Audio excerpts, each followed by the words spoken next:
জ্বালানি তেল নিয়ে গ্রাহকদের ভোগান্তি প্রকট আকার ধারণ করছে। সন্ধ্যার পরও রাজধানীর পাম্পগুলোতে যানবাহনের দীর্ঘ সারি দেখা যাচ্ছে। এ নিয়ে আরও জানাতে সংসদ ভবন এলাকা থেকে যুক্ত হচ্ছেন রাজীব হোসেন। রাজীব, এই মুহূর্তে পাম্পের ভিড় কেমন দেখছেন আপনি জানতে চাই, আর জ্বালানি তেলের সরবরাহ কেমন, পাম্প মালিকরা কি বলছেন, গ্রাহকদের ভোগান্তি কেমন আসলে?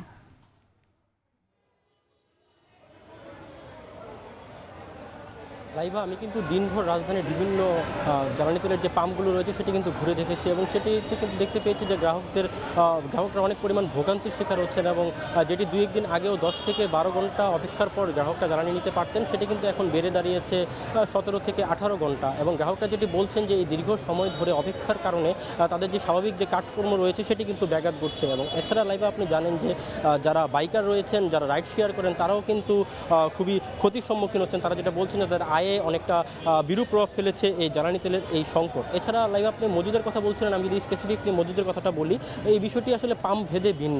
কোনো পাম্পে আমরা দেখতে পেয়েছি যাদের মজুদের কোনো সংকট নেই, তারা বলছেন যে 24 ঘন্টা তারা জ্বালানি সরবরাহ করতে পারবেন এবং গ্রাহকদের দিতে পারবেন। এর মধ্যে রয়েছে রাজধানীর যে ট্রাস্ট পাম্প রয়েছে সেটি। এছাড়া রাজধানীর অন্যান্য যে পাম্পগুলো রয়েছে সেগুলো আমরা ঘুরে দেখতে পেয়েছি যে তারা একটি নির্দিষ্ট পরিমাণ তেল ডিপো থেকে প্রতিনিয়ত পান এবং সেই পর্যন্তই তারা আসলে গ্রাহকদের তেল সরবরাহ করতে পারেন, এরপরে তারা তেল সরবরাহ করতে পারেন না। তো এই মুহূর্তে আপনি স্ক্রিনে যেটি দেখতে পেয়েছেন, এটি আসাদ গেটের তালুকদার পাম্প।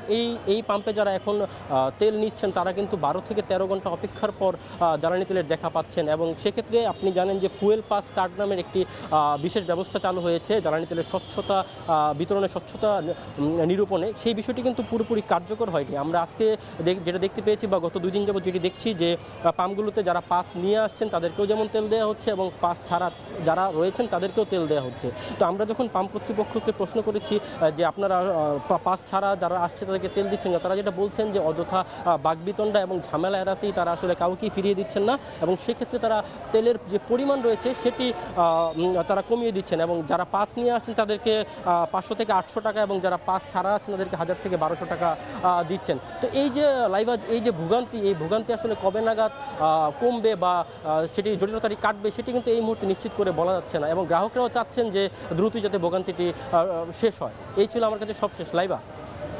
জ্বালানি পরিস্থিতি জানাচ্ছিলেন রাজীব হোসেন। দেশে ইতিহাসের সর্বোচ্চ পরিমাণ